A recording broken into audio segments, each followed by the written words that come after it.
जो रहस्य छुपा हुआ है, एक ऐसे समय काल का विवरण सामने आता है जिसमें शासक भी होगा। उस घोड़े पर, लाल घोड़े पर बैठा हुआ सवार, उसका उद्देश्य इस पृथ्वी के अंदर में अशांति फैलाना है।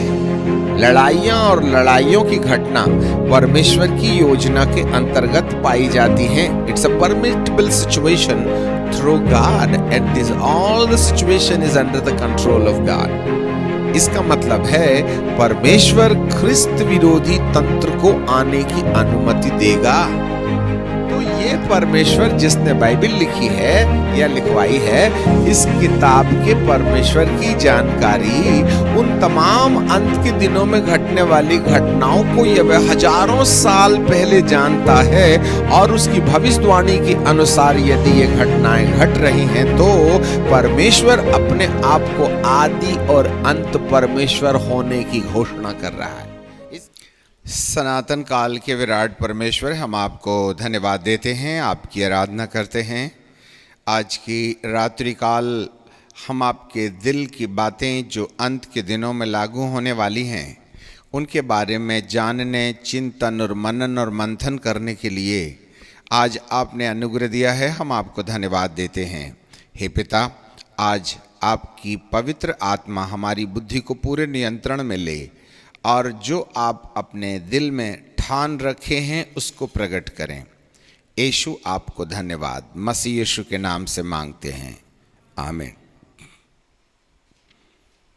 जैसा आपको ज्ञात है कि हम ख्रिस्त विरोधी तंत्र, जो या तो यीशु के दूसरे आगमन के पहले या यीशु मसीह के तीसरे आगमन के पहले इस संसार पर दोहराया जाएगा, और ख्रिस्त विरोधी तंत्र एक ऐसा माध्यम है जिसके द्वारा परमेश्वर एक ओर तो वह अपने लोगों को जगाना चाहता है और उन्हें सिद्धता, शुद्धता और निर्मलता में लाना चाहता है।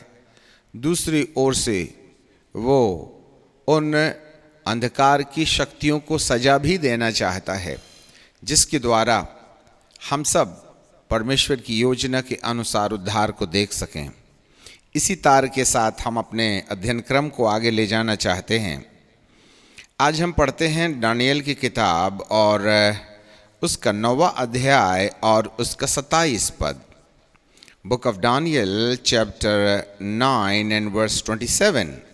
वहाँ लिखा है, वह प्रधान एक सप्ताह के लिए बहुतों के साथ दृढ़ वाचा बांधेगा और आधे ही सप्ताह के बीतने पर वह मेल बलि और अन्य बलि को बंद करेगा और कंगूरे पर उजाड़ने वाली घृणित वस्तु, इंग्लिश में एबॉमिनेशन लिखा है घृणित वस्तु के लिए, घृणित वस्तु दिखाई देगी और निश्चय से ठानी हुई बात के समाप्त होने तक परमेश्वर का क्रोध उजाड़ने वाले पर पड़ा रहेगा।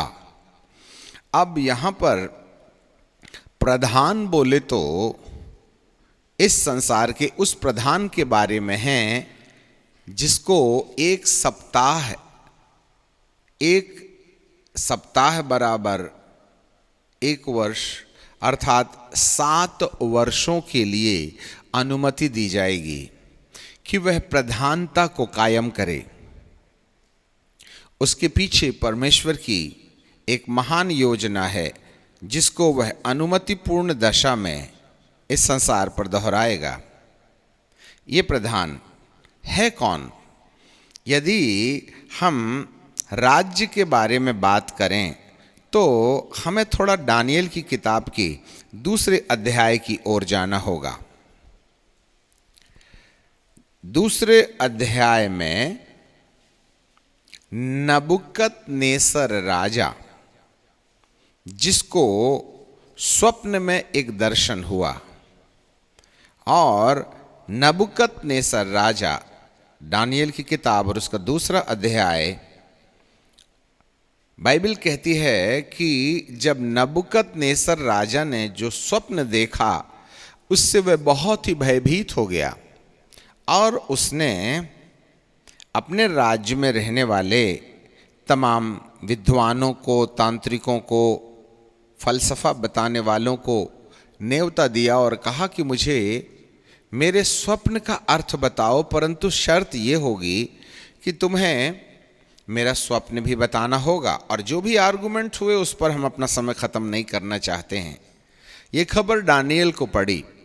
तब दानियल ने प्रार्थना करने के बाद राजा को स्वप्न के साथ उसका फलसफा अर्थात उसका अनुवाद बताया, जिसको हम 31 पद में देखते हैं। Book of Daniel chapter 2 and verse 31। हे राजा, तू देख रहा था, तब एक बड़ी मूर्ति दिखाई दी और वह मूर्ति जो तेरे सामने खड़ी थी लंबी चौड़ी, उसकी चमक अनुपम थी और उसका रूप भयानक था। उस मूर्ति का सिर चोखे सोने का और उसकी छाती और भुजा चांदी की और उसका पेट और जांग पीतल के और उसकी टांगें लोहे की और उसके पांव कुछ तो लोहे के और कुछ मिट्टी के थे। फिर देखते ही देखते तूने क्या देखा कि एक पत्थर ने बिना किसी के खोदे आप ही आप उखड़कर उस मूर्ति के पांव पर लगा जो लोहे और मिट्टी के थे, उसको चूर चूर कर डाला। तब लोहा, मिट्टी, पीतल, चांदी, सोना भी सब कुछ चूर चूर हो गया और धूम्रकांत खलिहानों की भूसी की नाई हवा में धूप काल की खलिहानों की भूसी की तरह हवा में उड़ गए, उनका कहीं पता न रहा। वह पत्थर जो मूर्ति पर लगा वह एक बड़ा पहाड़ बनकर सारी पृथ्वी में फैल गया। ये वर्ल्ड वाइड किंगडम है। अब इस दर्शन के द्वारा परमेश्वर नबूकदनेस्सर राज्य के समय से लेकर दुनिया के इस भौतिक पापी संसार के अंत के समय तक की भविष्यवाणी को इस मूर्ति के अंदर छुपा के रखा है। जो सोने का सिर है वह नबूकदनेस्सर का राज्य है, जो संपूर्ण विश्व के अंदर फैल गया, जिसके राज्य में सूरज नहीं डूबता था। फिर उसके बाद में इस मूर्ति का जो दूसरा भाग है वो ये है कि उसकी छाती और भुजाएं चांदी की हैं। ये जो दूसरा राज्य इस धरती पर दोहराया गया, जो संपूर्ण पृथ्वी पर फैल गया, वह फारसी और मादी राज्य था, जिसने संपूर्ण दुनिया में एकल राज्य किया। इसके बाद में जांग और पेट पीतल के थे। यह ग्रीस का साम्राज्य था, जिसने संपूर्ण धरती के ऊपर अपना अधिकार जमाया और उसकी राज्य में सूर्य नहीं डूबता था। टांगें जो लोहे की हैं वो रोमन साम्राज्य था, जिसने संपूर्ण धरती के अंदर में शासन किया।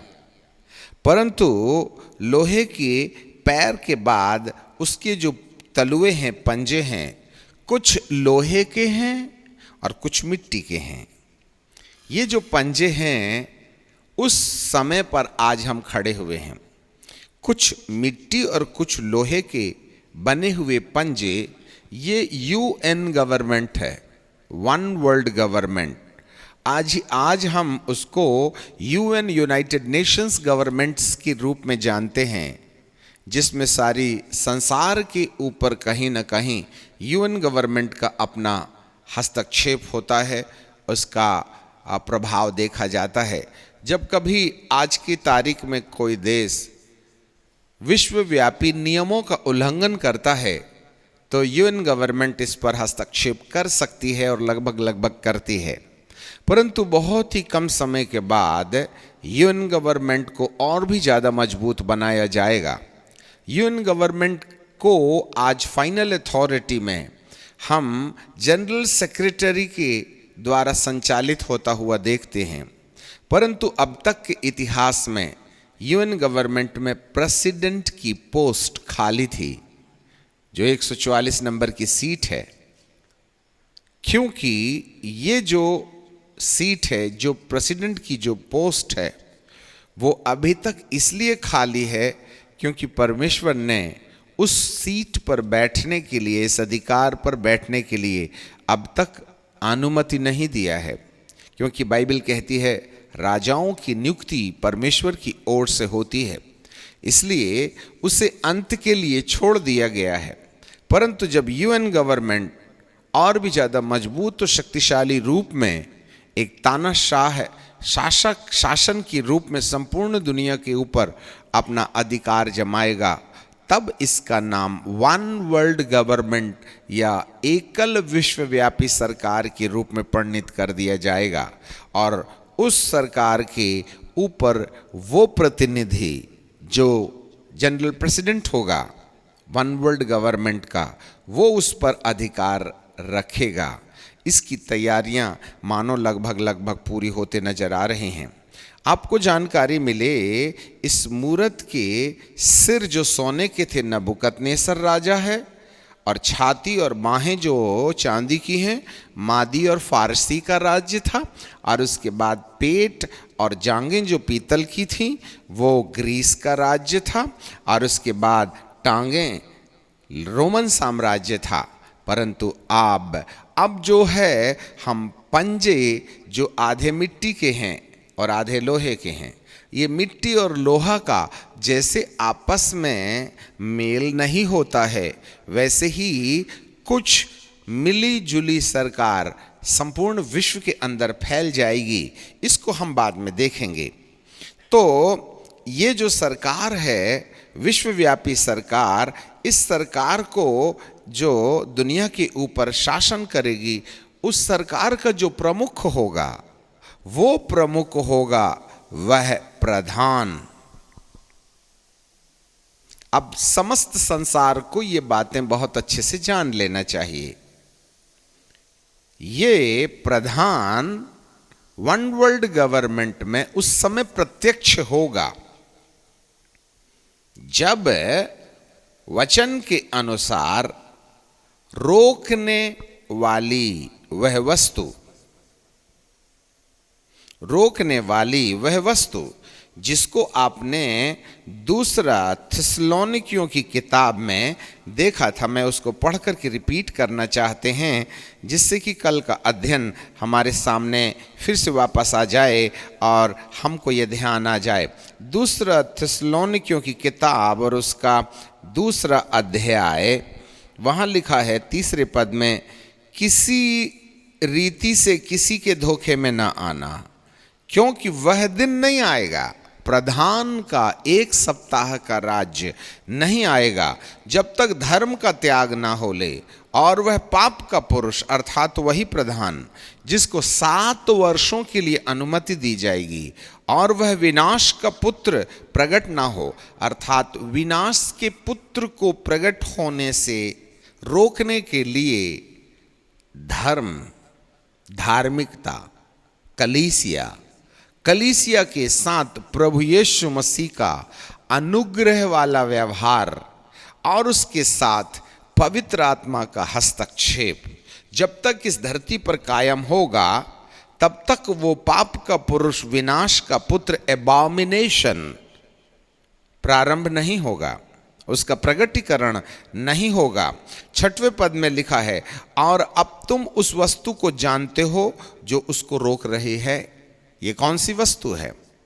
ये है प्रभु यीशु मसीह का अनुग्रह के सिंहासन पर बैठे रहने का समय, जिसमें उसके द्वारा भेजी गई पवित्र आत्मा कलीसिया को बराबर धार्मिकता के रास्ते, हमारे पापों को क्षमा करने के बाद वह हमको धर्मी बनाए रखने का उपाय करते हैं, जिससे परमेश्वर का साया उसके अपने लोगों पर बना रहे।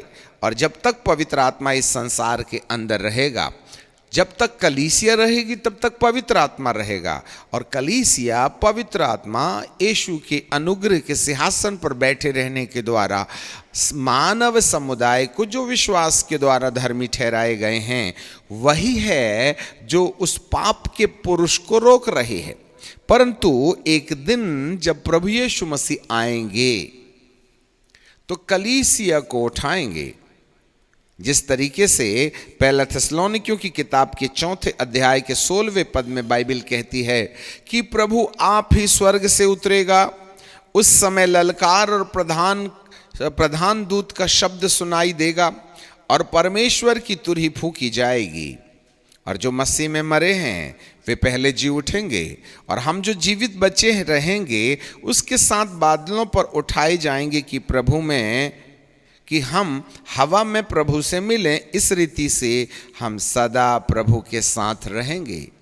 यही वह जगह है जहां प्रभु यीशु मसीह आकर जैसे ही ईमानदारों के मुर्दे जिंदा करेंगे, और जो ईमानदार मसीह में पाए जाते हैं धरती पर, जिन्होंने सत्य के प्रेम को जिससे उनका उद्धार हो सकता था उसका जामा पहन रखा है, यीशु उनके शरीरों को रूपांतरित करके महिमा की देह में बदल देगा, और वे मुर्दे पहले इंस्टॉलमेंट में उठाए जाएंगे, और जो जीवित बचे हैं वे रूपांतरित होकर के महिमा की देह पहनकर आकाश गंगा में यीशु मसीह के साथ आसमान में उठाए जाएंगे। उसके साथ साथ अनुग्रह का सिंहासन यहाँ से उठा लिया जाएगा। उसके साथ साथ पवित्र आत्मा भी वापस लौटा दिए जाएंगे, क्योंकि जिन धर्मियों की रक्षा और बदलाव के लिए पवित्र आत्मा भेजा गया था, कलीसिया के साथ वे वापस लौटा लिए जाएंगे। ये रोकने वाली वस्तु है। तब जब कलीसिया इस संसार से चली जाएगी, तब उस पाप के पुरुष का प्रगटीकरण होगा। अब हम फिर दानिएल की किताब में आ जाते हैं। यहां से मट्टी और लोहे के पंजे का शासन शुरू होता है, परंतु इससे पहले कि मट्टी और लोहे का वास्तविक शासन शुरू हो, उसके पहले जब भी कि कलीसिया यहाँ है, जो भी कि यीशु मसीह अभी नहीं आया है, यूएन गवर्नमेंट के द्वारा बनाई गई व्यू रचना हमको संकेत दे रही है कि हम आने वाले पशु और पाप के पुरुष के लिए तैयारी करते हुए नजर देख रहे हैं। इससे ऐसा पता चलता है कि कहीं ना कहीं हम उस पड़ाव में हैं। अभी हम यीशु के आगमन के बाद वाली घटनाओं को पहले नज़र करेंगे, एंड देन फिर उसके बाद में यीशु के आने के पहले, जैसा हमने इससे पहले बताया था, यीशु के आने के बाद जब कलीसिया उठा ली जाएगी, तब 7 साल का महाक्लेश काल प्रारंभ होगा, जिसको 7 सप्ताह के रूप में जाना गया है।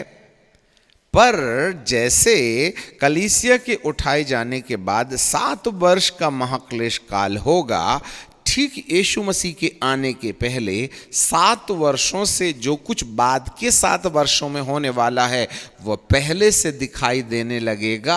अर्थात पाप के पुरुष के लिए यूएन गवर्नमेंट तैयारी कर रही है, जिससे कि वन वर्ल्ड गवर्नमेंट आगे चल करके इस धरती के अंदर में कायम हो जाए। ये सारी बातें परमेश्वर के वचन के अंदर में लिखी हुई हैं। परंतु कल हमने एक बात और भी देखा था दानिएल की किताब में, और उसके आखिरी अर्थात 12वें अध्याय में, और उसके 7वें पद के दूसरे हिस्से में लिखा है, यह दशा 3.5 काल तक बनी रहेगी, और जब पवित्र प्रजा की शक्ति टूटते टूटते समाप्त हो जाएगी, तब ये बातें पूरी होंगी। कौन सी? यह बात मैं सुनता तो था, परंतु ये ना समझता था।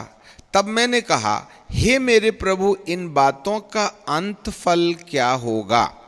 उसने कहा, हे दानिएल, चले जा। ये बातें अंत समय के लिए बंद हैं, इन पर मोहर दी गई है। यहां हमें बाइबल बताती है दानिएल को तो वहां शांत कर दिया गया कि इन बातों के मामले में मोहर दी गई है कि वे अंत के दिनों में प्रकट की जाएं। ये कौन सी बातें हैं? अब हम फिर से वापस आ जाते हैं दानियल की किताब के 9वें अध्याय में, जहां आपने 27वें पद में पढ़ा है। वह प्रधान 1 सप्ताह के लिए बहुतों के साथ दृढ़ वाचा बांधेगा। अब रुक जाएं, 1 सप्ताह का मतलब क्या है? 1 सप्ताह का मतलब होता है 7 वर्षों का क्लेश काल। अब वह प्रधान बहुतों के साथ वाचा बांधेगा। यह कार्यक्रम कब शुरू होगा? जरा ध्यान से सुनिएगा। यीशु मसीह के दोबारा आने के समय, जब कलीसिया और पवित्र आत्मा और अनुग्रह इस धरती से उठा लिया जाएगा, जब रोकने वाली वस्तु यहां से समाप्त हो जाएगी, तब वह प्रधान, वह घृणित वस्तु, वो एबॉमिनेशन इस संसार के अंदर प्रकट होगा, उसका स्पष्टीकरण होगा, वो सामने आएगा। और शेष बचे हुए लोग जो उठाए गए लोगों के कारण घबराहट में होंगे कि देखो, ये ईसा मसीह के मानने वाले पवित्र लोग तो चले गए, अब हमारा क्या होगा? तो जो बातें प्रभु यीशु मसीह के भक्त आज यीशु मसीह के आगमन के पहले यीशु के आगमन की सच्चाई का प्रचार कर रहे थे, जिन्हें उन्होंने सुना परंतु माना नहीं। हमारी बात को गौर से सुनिए, उन्होंने सुना, इसलिए बाइबल कहती है जब तक परमेश्वर के राज्य का सुसमाचार जगत के अंत तक, जगत के हर छोरों तक पहुंचा नहीं दिया जाएगा, तब तक प्रभु का आगमन नहीं होगा। इसका मतलब है संसार के हर कोने में अलग अलग रास्ते से न केवल उद्धार का सुसमाचार, वरन प्रभु यीशु मसीह के दूसरे आगमन की सच्चाई और दूसरे आगमन में किस शर्त पर लोग परमेश्वर के पास जा सकते हैं।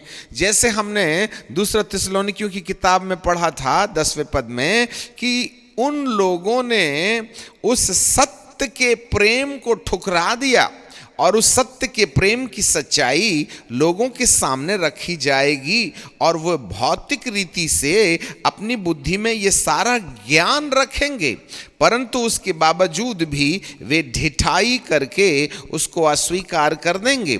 जैसा दूसरा थिस्सलुनीकियों 2:10 में, और नाश होने वालों के लिए अधर्म के सब प्रकार के धोखे के साथ होगा, क्योंकि उन्होंने सत्य के प्रेम को ग्रहण नहीं किया। लिसन मी केयरफुली, सत्य के प्रेम को ग्रहण नहीं किया जिसके द्वारा उनका उद्धार हो सकता था।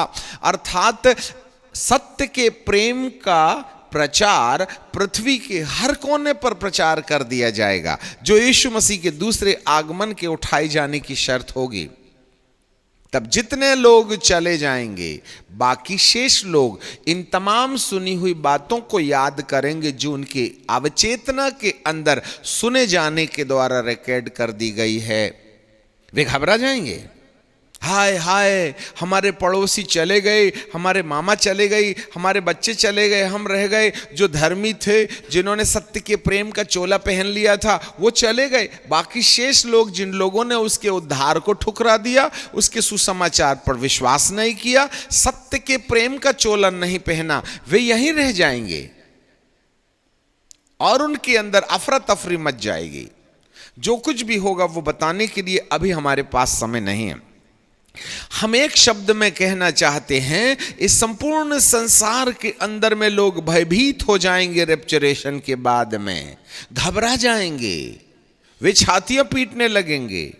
उनको परमेश्वर के भक्तों ने जो आम सभाओं में रेडियो के द्वारा, टीवी के द्वारा, पत्रों के द्वारा, पत्रिकाओं के द्वारा जो संदेश दिया था, उसको वे फिर से याद करेंगे। देखो, बाइबल की बातें पूरी हो गईं और अब हम रह गए, ये तो चले गए। तब संपूर्ण संसार के अंदर रहने वाले लोगों की जिंदगी में अफरा तफरी मच जाएगी। तब अचानक एक व्यक्ति खड़ा होगा, सफेद घोड़े में एक पुरुष सफेद वस्त्र पहना, जिसके सिर में एक राजमुकुट है। प्रकाशित वाक्य के 6वें अध्याय में उसके पहले पद में जब प्रभु यीशु मसीह ने वो किताब जो उसके हाथ में थी लिया और उसको उस मोहर को तोड़ी, तब मैंने क्या देखा, जरा देखिएगा। संपूर्ण बाइबल को सिस्टमेटिकली जमाना होगा। फिर मैंने देखा कि मेमने ने उन 7 मोहरों में से एक मोहर खोली और उन प्राणियों में से एक ने एक का यह गर्जन का शब्द सुना कि आ, और मैंने दृष्टि की और देखो एक श्वेत घोड़ा है। यही है वह प्रधान जो 7 सप्ताहों के प्रारंभ में कलीसिया के उठाए जाने के बाद दिखाई देगा, और उसको उस सवार के हाथ में धनुष है और उसके सिर में एक मुकुट है। ये एक वन वर्ल्ड गवर्नमेंट का प्रेसिडेंट है जो सारी दुनिया की एकल सरकार की तैयारी यूएन गवर्नमेंट कर रही है। ये वो मूर्त के पैर का वो जो आधा लोहा और आधा मिट्टी है उसके शासन है, और उसका जो भौतिक संसार में शासन जो है कलीसिया के उठाए जाने के बाद प्रारंभ होगा।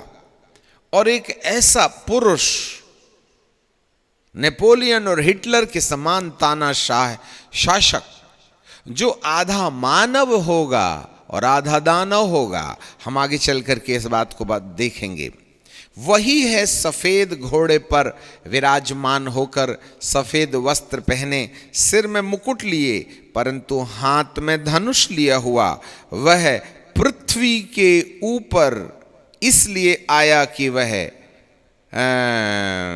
क्या करे, विजय प्राप्त करे। उसको राजमुकुट दिया कि वह जय प्राप्त करे। इट्स ए परमिटेबल किंगडम, राज्य करे और भी राज्य करे। इसका मतलब है इसके राज्य को 2 भागों में बांटा गया है। 7 साल के काल का 2 भाग, 3.5 साल और 3.5 साल। 3.5 साल प्रारंभ के जो हैं वह राज्य वास्तव में संसार के लिए स्वीकार योग्य होगा। एडवांस में ये सच्चाई ध्यान से सुन लीजिएगा। 3.5 साल का काल वो राज्य है जो सफेद घोड़े के द्वारा इंगित होता है, समझ में आता है। परंतु यही शासक अगले 3.5 साल में, अब तीसरे पद को यदि आप पढ़ें तो दूसरी मोहर खोली गई और मैंने दूसरे प्राणी को यह कहते हुए सुना कि फिर आ, और एक घोड़ा निकला जो लाल रंग का था, और उसके सवार को यह अधिकार दिया गया कि पृथ्वी पर से मेल उठा ले, ताकि लोग एक दूसरे को बद्ध करें, और एक बड़ी तलवार दी गई। ये 3.5 साल के अगले वाले 3.5 साल है जहां पर यह क्रूर शासक जो अब शांति का संदेश लेकर के पहुंचा था अपनी वास्तविकता में आ जाएगा। फिर से दानियल की किताब में हम आ जाते हैं और उसके 9वें अध्याय के 27वें पद में वहां लिखा है, वह प्रधान वन वर्ल्ड गवर्नमेंट का प्रेसिडेंट सफेद घोड़े पर विराजमान, सफेद कपड़ा पहनकर, जिसके हाथ में धनुष है और जो शासन करने की मनसा से आया, वही प्रधान 1 सप्ताह के लिए बहुतों के साथ, सबके साथ नहीं। क्यों बहुतों के साथ? ये पंजा जो है ना, आधा मट्टी का है और आधा लोहे का है। जैसे मट्टी और लोहे में मेल नहीं हो सकता, वैसे ही अंतिम संसार में 2 प्रकार के लोग होंगे। एक प्रकार के लोग वन वर्ल्ड गवर्नमेंट के फेवर में होंगे और दूसरे प्रकार के लोग इसकी सच्चाई जानने के कारण वन वर्ल्ड गवर्नमेंट से हट के रहेंगे।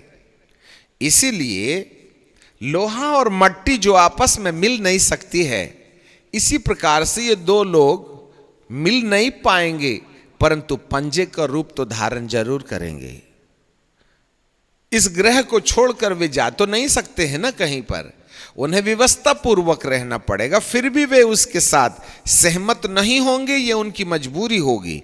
इसलिए बहुतों के साथ लिखा है, सब लोगों के साथ नहीं है। नबूकदनेस्सर राजा को सब लोगों ने वेलकम किया, मादी और फारसी को सबने वेलकम किया, ग्रीस को सबने वेलकम किया, रोम साम्राज्य को सबने वेलकम किया, परंतु जो पंजा है अंत के युग का, उसमें सबका सहयोग नहीं होगा। इसलिए जो उसके सहयोग में होंगे उनके साथ वह वाचा बांधेगा, और जो लोग उसके सहयोग में नहीं होंगे उनके लिए उपाय आगे लिखा हुआ है। और वह प्रधान 1 सप्ताह के लिए बहुतों के संग वाचा बांधेगा, और परंतु आधे ही समय के बीतने पर वह मेल बलि और अन्न बलि को बंद करेगा। मेल बलि और अन्न बलि, ये जो शब्द है ये बाइबल का वचन है।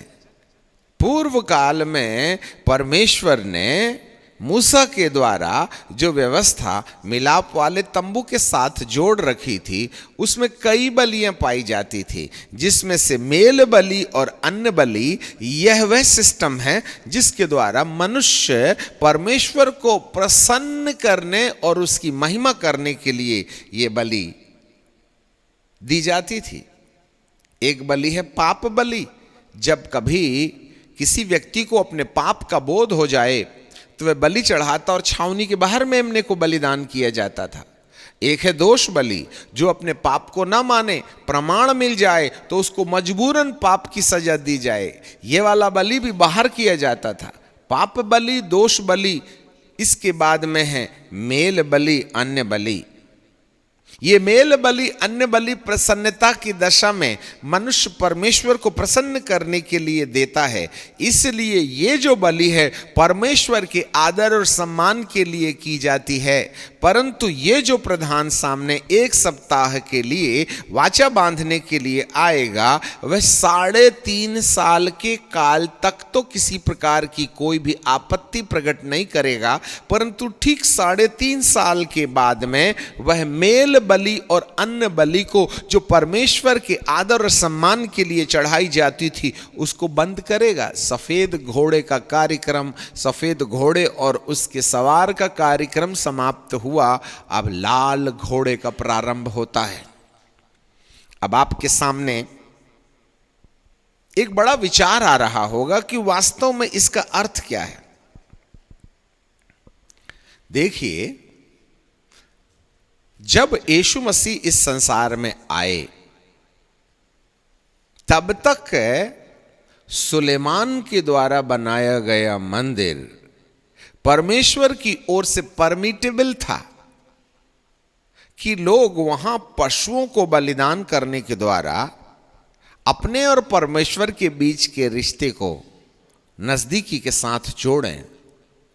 परंतु जब प्रभु यीशु मसीह इस संसार में आ गए तो अख़मीरी रोटी के पर्व में मूसा की व्यवस्था के अनुसार सब लोग अपने अपने घर में मेमना बलिदान करते और उसके मांस को रात भर भूंज कर खाते और उसके लहू को घर की चौखट में लगाते। देखना, यीशु मसीह ने भी मूसा की व्यवस्था के अनुसार अख़मीरी रोटी के पर्व को मनाने के लिए अपने चेलों को बोला कि तुम्हें एक सजी सजाई अटारी मिलेगी, वहां तुम मेरे लिए अख़मीरी रोटी का पर्व बनाना, उसकी तैयारी करो। उस पर जाके हम अपना समय बर्बाद नहीं करना चाहते हैं। सांकेतिक भाषा में आप समझ गए होंगे। अख़मीरी रोटी के पर्व में प्रभु यीशु मसीह ने अपने चेलों को कहा, जाओ एक सामने वाले गांव में जाना, तुमको एक व्यक्ति मिलेगा पानी का मटका लेकर के, और जिस घर में वो जाए वहां जाना और उसके घर के स्वामी को बोलना कि स्वामी चाहते हैं तेरी सजी सजाई अटारी हमारे प्रभु को अख़मीरी रोटी का पर्व मनाने के लिए दे दे, तो तुझे वो अटारी दिखाएगा जहां तुम्हें मेरे लिए भोजन का बंदोबस्त करना होगा। ऐसे समय में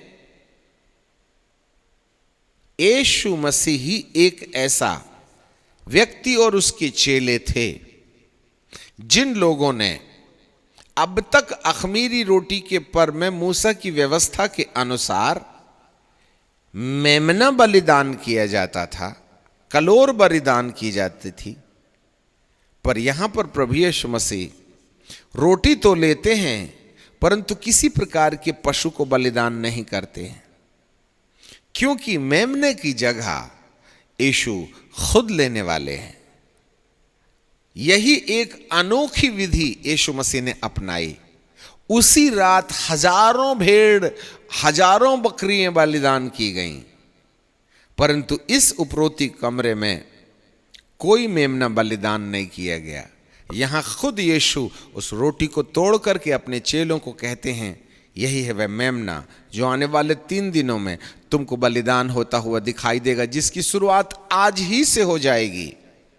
मेरे प्रियो, इस तरीके से प्रभु यीशु मसीह ने इस संसार को अपने लहू के द्वारा खरीद लिया और उस मेल बलि को और अन्न बलि को प्रभु ने अपने ही बलिदान किए जाने के द्वारा एक बलिदान के रास्ते संपूर्ण संसार के लिए उद्धार का रास्ता खोल दिया। तब से लेकर इस मंदिर का उपयोग खत्म हो गया। जैसे ही यीशु मसीह पकड़वाए गए, तब वे जब वो गधी के बच्चे के ऊपर बैठ के जा रहे थे तो दूर से उन्होंने यरूशलेम को देखा और मंदिर को देखा। चेले लोग कहने लगे, देखिए। तब प्रभु यीशु ने कहा, इस मंदिर पर पत्थर भी न बचेगा जो ढाया ना जाए। और ऐसा करके हे यरूशलेम, कितने बार मैंने चाहा कि जैसे मुर्गी बच्चों को अपने पंख तले छुपा लेती है, वैसे ही मैं भी तुझे छुपा लूं, परंतु तूने कभी नहीं चाहा। मंदिर के पास जाने के बाद चेले लोग कहने लगे, प्रभु इस मंदिर की भव्यता को देखो। प्रभु जी ने भविष्यवाणी करते हुए कहा, इसका एक भी पत्थर बचा ना रहेगा। और यीशु मसीह की मृत्यु के बाद 70वीं एडी में वो मंदिर ढा दिया गया, इसलिए क्योंकि उसका काम तमाम हुआ। अब एक दूसरा मंदिर पिंतकुस्त के दिन के बाद बन चुका था, जिसमें 120 लोगों के ऊपर पवित्र आत्मा उतरा, और पतरस ने पहले संदेश में 3000 और दूसरे संदेश में 5000, और इसके बाद में गिनती खत्म हो गई। एक ऐसा अदृश्य मंदिर बन गया जिसमें प्रभु यीशु मसीह के द्वारा दी गई प्राण बलिदान और जी उठने और प्रतिज्ञा पवित्र आत्मा के भेजे जाने के द्वारा मेल बलि और अन्न बलि के कार्यक्रम को उसने मसीह यीशु में छुपा दिया। तब से लेकर अब तक मंदिर का कार्यक्रम समाप्त हुआ।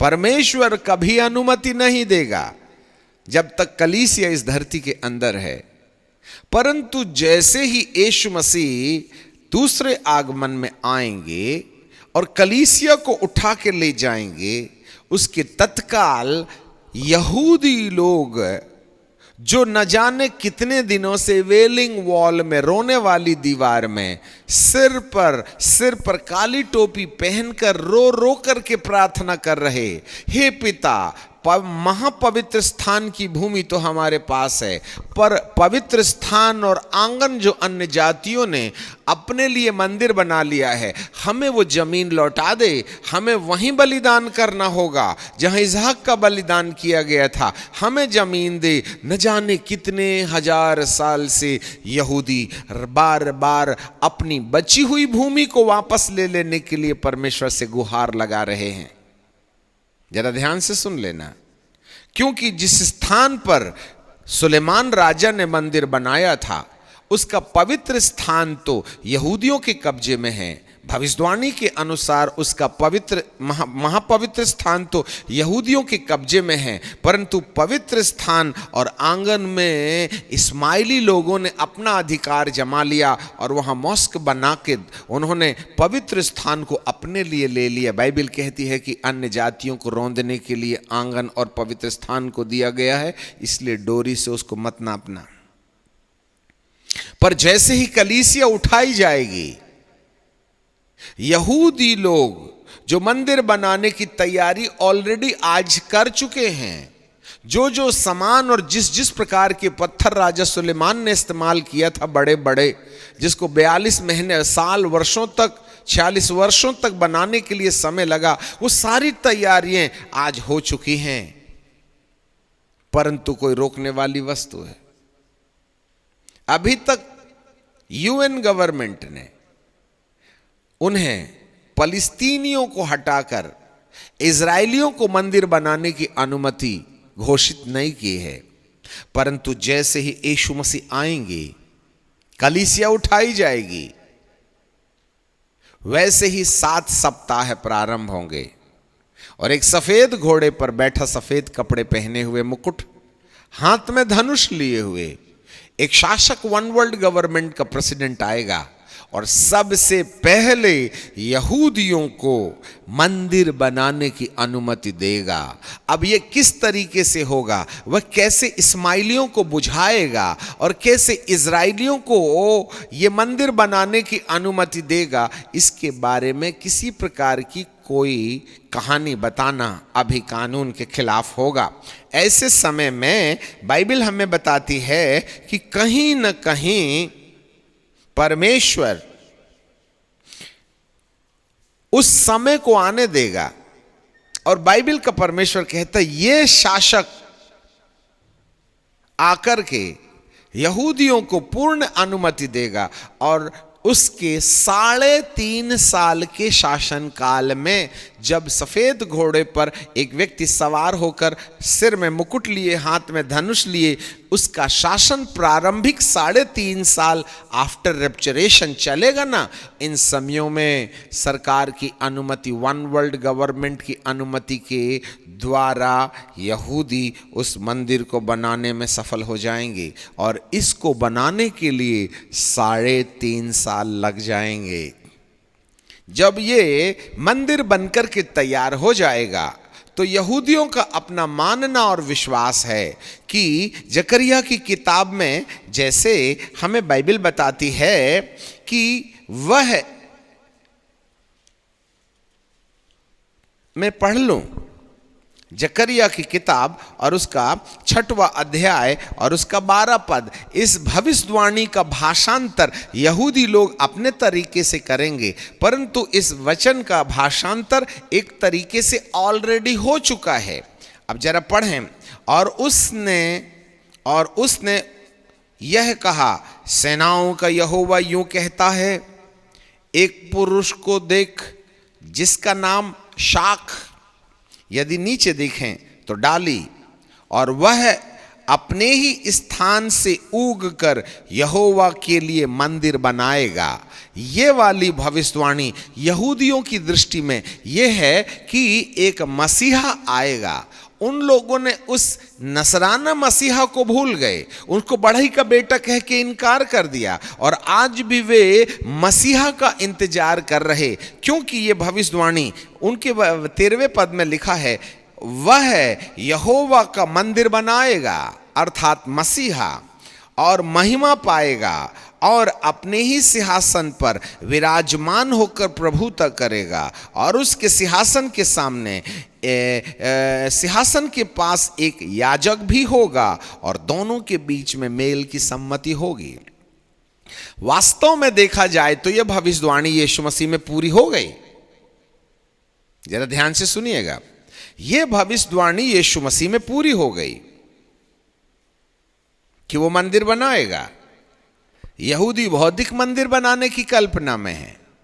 यीशु कहते हैं, मैं उस मंदिर की चर्चा नहीं करता जहां पशुओं को मेल बलि और अन्य बलि के रूप में बलिदान किया जाता है, परंतु मेल बलि और अन्य बलि मैं खुद बन जाता हूं। उसने रोटी ली और तोड़कर अपने चेलों को देते हुए कहा, लो इसे खाओ, ये मेरा शरीर है जो तुम्हारे छुटकारे का ऐलान है। और कटोरे में द्राक्षरस लेकर अपने चेलों को देते हुए कहा, लो इसे पियो, यह मेरा वह लहू है जिसके द्वारा मैं स्वर्गीय अनुभूति तुम्हारे सामने देता हूं, यही है मेल बलि और अन्य बलि। इसलिए यीशु मसीह उस मंदिर के स्थान पर स्वयं को मंदिर बोलते हैं। इस मंदिर को ढा दो, मैं 3 दिन में खड़ा कर दूंगा। और पुनरुत्थान के दिन के बाद वह पिता के दाहिनी ओर जा बैठने के बाद पवित्र आत्मा को 120 लोगों के ऊपर भेजने के रास्ते धरती के ऊपर न दिखने वाले मंदिर का निर्माण कर दिया। एक्चुअली ये जो शाख है वह यीशु मसीह है, जिसकी भविष्यवाणी ऑलरेडी पूरी हो गई, परंतु यहूदियों ने इस पर यकीन नहीं किया। इसलिए आज भी वो उस शाख के आने का इंतजार कर रहे। ये आत्मिक भवन को उन्होंने तिरस्कार कर दिया। मसीह यीशु जो कॉर्नर स्टोन बनकर के कलीसिया के पत्थर बन गए, उसको उन्होंने स्वीकार नहीं किया, वरन यहूदी इस नए कलीसिया के विरुद्ध खड़े हो गए। जबकि उनका मानना है मंदिर ये नहीं जो आत्मिक है, मंदिर वो है जो सुलेमान ने बनाया था। इसलिए वो भौतिक मंदिर बनाने के लिए मसीहा के आने का इंतजार करेंगे। जरा देखना, एक बड़ा कंफ्यूजन सामने आ रहा है। जब कलीसिया उठा ली जाएगी, तब यह पाप का पुरुष, विनाश का पुत्र, उजाड़ने वाली घृणित वस्तु, एबॉमिनेशन, सफेद घोड़े पर सफेद कपड़ा पहनकर सबसे पहले यहूदियों को शांति की बातें कहेगा और कहेगा, चिंता मत करो, जाने वालों को जाने दो, मंदिर तो ये है। यहूदियों को मंदिर बनाने की अनुमति, जी हां, और 7 साल का वायदा करेगा, चिंता मत करो। और यहूदी मंदिर के बनाए जाने की ऐलान सुनकर उसे मसीहा है समझ बैठेंगे। किसी के धोखे में मत आना, सावधान झूठे मसीहा। यीशु मसीह ने साफ कहा था, सावधान, बहुत से मेरे नाम से आकर के कहेंगे कि मैं मसीहा हूं। और दूसरा थिस्सलुनीकियों के 2 अध्याय के 3 पद में भी वहां से शुरू किया, सावधान तुम बहकाए ना जाओ, भरमाए ना जाओ। पाप के पुरुष के मामले में यहूदी जाति भारी मात्रा में उसके धोखे में आ जाएगी, चिकनी चुपड़ी बातों में बहक जाएगी और वह मंदिर बनाएगा। परमिशन मिलेगी, सरकार से सुविधाएं मिलेगी, वन वर्ल्ड गवर्नमेंट से मंदिर बनाने के लिए। और 3.5 साल के काल में, सफेद घोड़े के काल में, माफ करना, सफेद घोड़ा नहीं, उसके ऊपर सवार का, जो सारी दुनिया में झूठी शांति का वायदा करेगा। परंतु याद रखिएगा, उसके हाथ में तीर है, धनुष है। जी हां, यह धोखा है। यहूदी उसको स्वीकार कर लेंगे, वह मंदिर बनाएगा और मंदिर बनाने के बाद में वही याजक का काम करेगा। जैसे यीशु मसीह ने कहा, मैं महायाजक हूं, I am the high priest. यहां पर वचन के अनुसार यहूदी लोग इस शासक को, जिसे उसने मसीहा के रूप में स्वीकार कर लिया है, वे कहीं ना कहीं उसको ये समझेंगे कि ये याजक का काम करेगा। और याजक का जो काम है, आंगन में बलिदान चढ़ाकर पवित्र स्थान में लहू छिड़कने का काम। इसलिए वो लाल बछिया ढूंढ रहे हैं, उस पर मत जाइए, टाइम नहीं है हमारे पास। बाइबल का प्रभु हमें बताता है, मंदिर के इनॉग्रेशन में यहूदी समाज इस पुरुष को, जो वन वर्ल्ड गवर्नमेंट का प्रेसिडेंट है, याजकीय काम करने के लिए बोलेगा कि आइए अब इस मंदिर के उद्घाटन में पवित्र आंगन में तुम बलिदान चढ़ाओ और पवित्र स्थान में लहू छिड़क कर महाप्रतापी परमेश्वर को, जो महापवित्र स्थान में वाचक के संदूक के ऊपर विराजमान होते हैं, उनके सामने हमारे लिए प्रतिनिधित्वता करो। तब यह श्वेत घोड़े पर बैठा हुआ, सफेद कपड़े में मुकुटधारी, हाथ में धनुष लिया हुआ, वो कहेगा सुनो सुनो सुनो, ये आंगन में और पवित्र स्थान में बलिदान चढ़ाने की ड्यूटी मेरी नहीं है, मैं याजक नहीं हूं। तुम तो महापवित्र स्थान में जो वाचा का संदूक है ना, वहां पर मेरा कंप्यूटर रखो, वहां मैं बैठूंगा और उसके सामने कुर्सी लगाइए और वहां से बैठ करके मैं सारी दुनिया की राजनीति चलाऊंगा।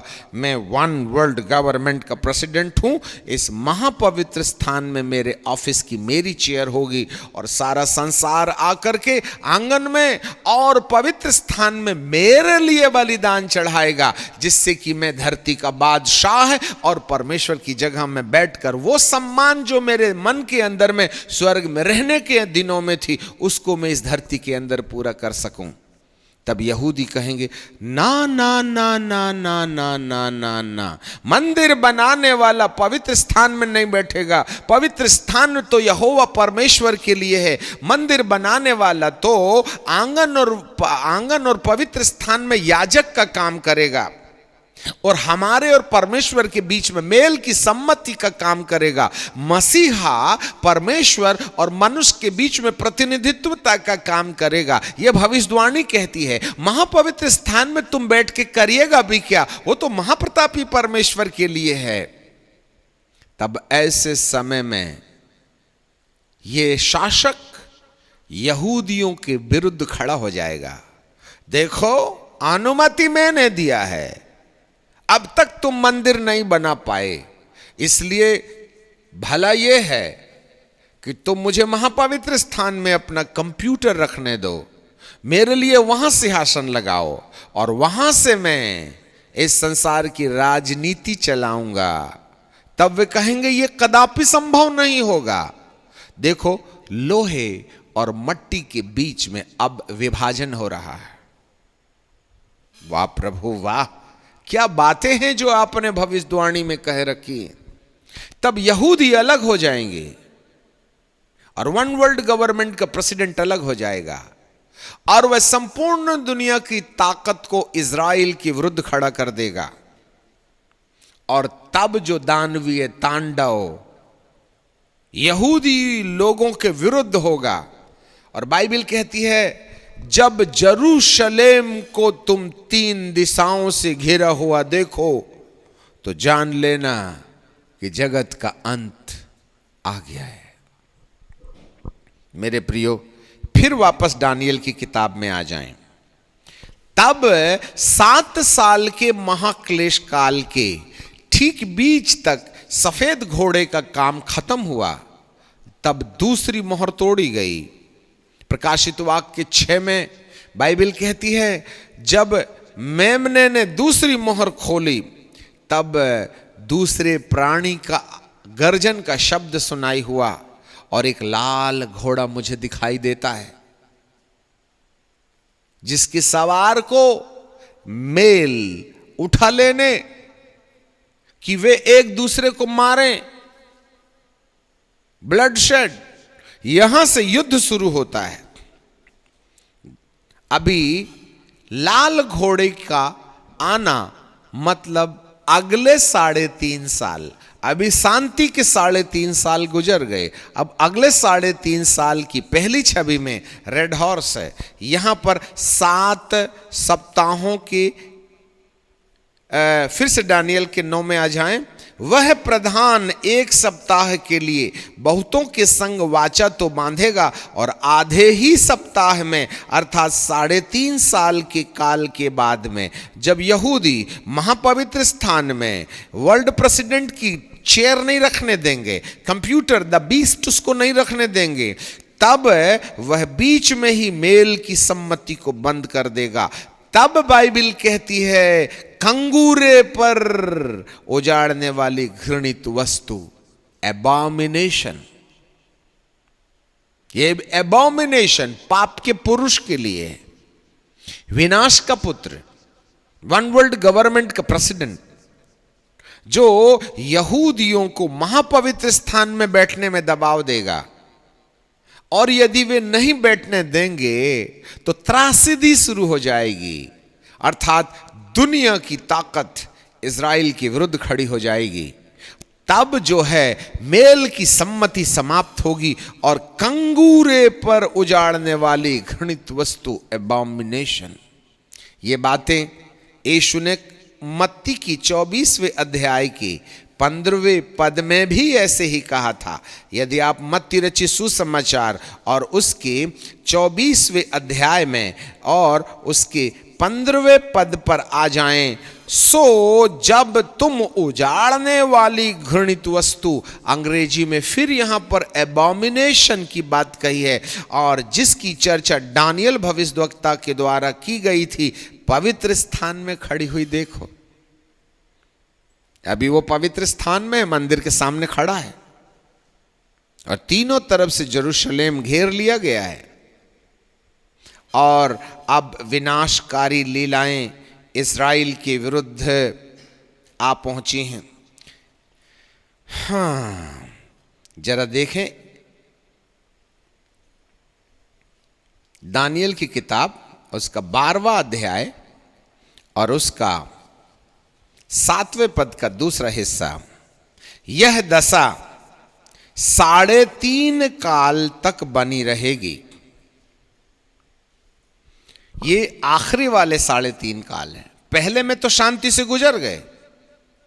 जब पवित्र प्रजा की शक्ति टूटते टूटते समाप्त हो जाएगी, आपको क्या समझ में आता है? कौन सी पवित्र प्रजा है? ये पवित्र प्रजा, देखो, एक पवित्र प्रजा तो यीशु के दूसरे आगमन में उठा ली गई, जिसको प्रभु ने विश्वास के द्वारा धर्मी बनाया है।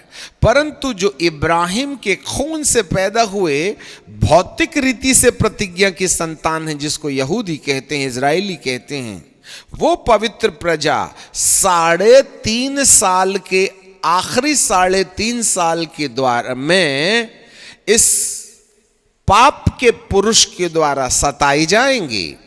लाल घोड़ा, काला घोड़ा, पीला घोड़ा, एंड देन फिर उसके बाद में 7 स्वर्गदूत और 7 मोहर, ये सब जो घटनाएं हैं जिसका अध्ययन हम बारी बारी से भविष्य में करेंगे।